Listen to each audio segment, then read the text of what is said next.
their own record. And the record states here that the matter herein is consolidated with petition E014 of 2024 and the same to be delivered in the Chief Justice for empanelment of bench in terms of the ruling in petition E014 of 2024, a copy of which shall be placed on this file. So your own matter coming from Kerugoya was already consolidated. Those proceedings which took place in Kerugoya consolidated these two files. So let that not be an issue here.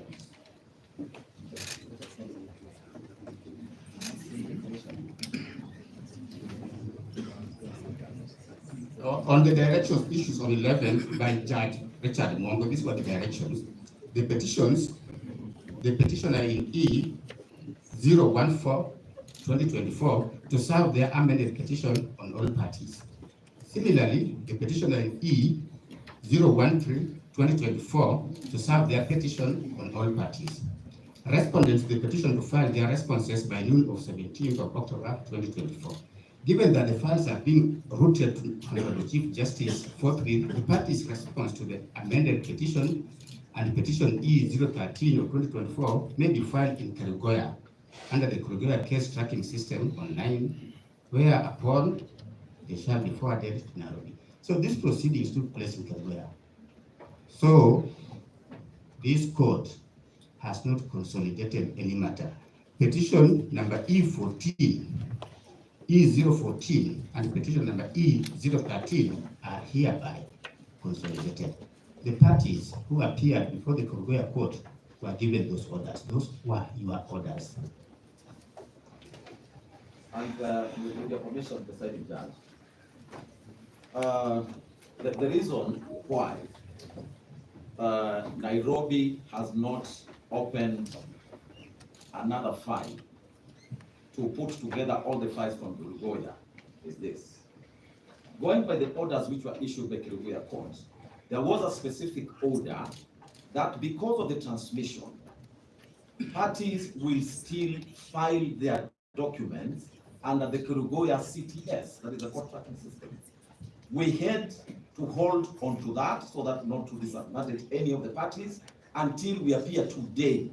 Those are some of the things we will deal with here and make orders to the Honorable Deputy Registrar to formalize that. So there should be no cause for alarm.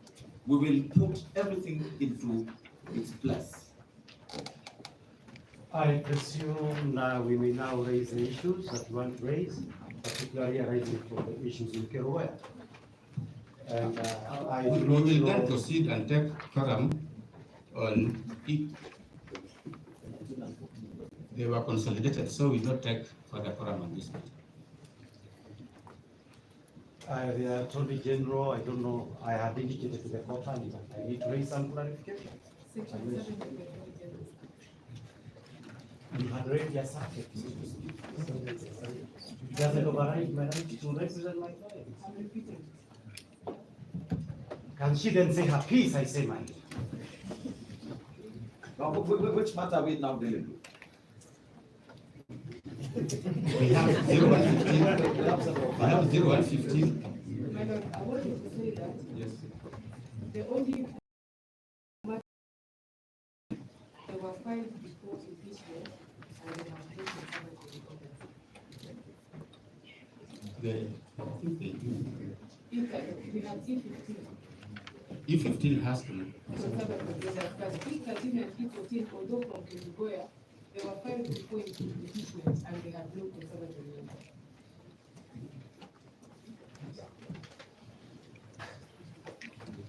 I hope I have then heard without further appearances. My Lord, my Lord, I'm leading the number of advocates in this matter from Kenyaga, E015. Kerugoya 15. Yes, Kerugoya 15. Yes. Yes. My Lord, the clarification that I seek to raise emanates against this general background. The first one, my Lord, is that there was a sitting on Saturday, which the court has since explained how that sitting occurred. With regard to that sitting, my client wrote a letter to the Honorable Chief Justice,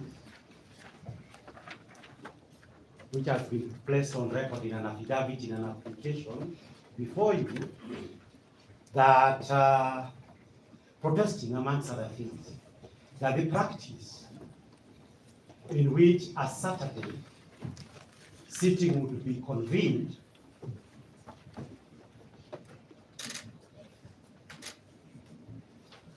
for purposes of hearing the executive and organs of government that have violated fundamental rights is a practice that is prohibited under the 2010 Constitution. That letter is on the record.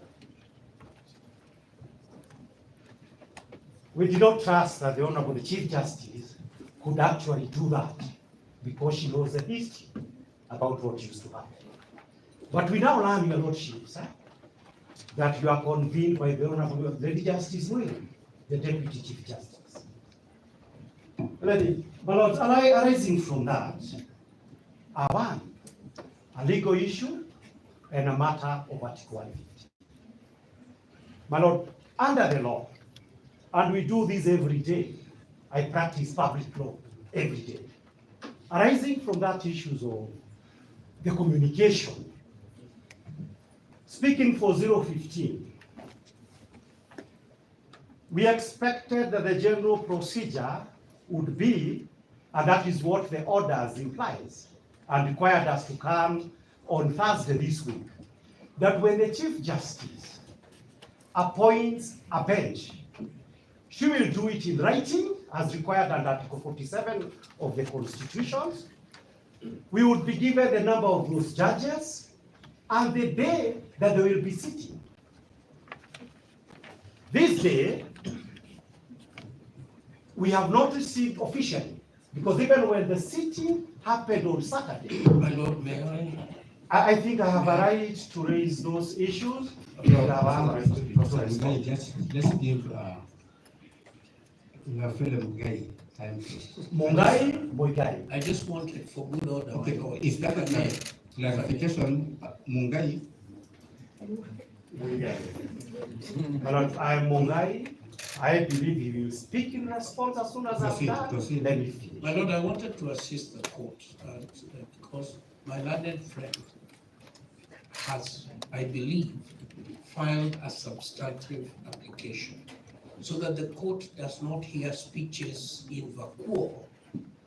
My learned friend should identify what application he is ventilating so that even we taking notes know what we should be responding to. That's all I wanted to say. My Professor Mungai was a former Attorney General. I respect him. He was also my teacher, my professor for criminal law. But my Lord, the point that I wish to make is that I am acting for specific clients today, and that's the court I should be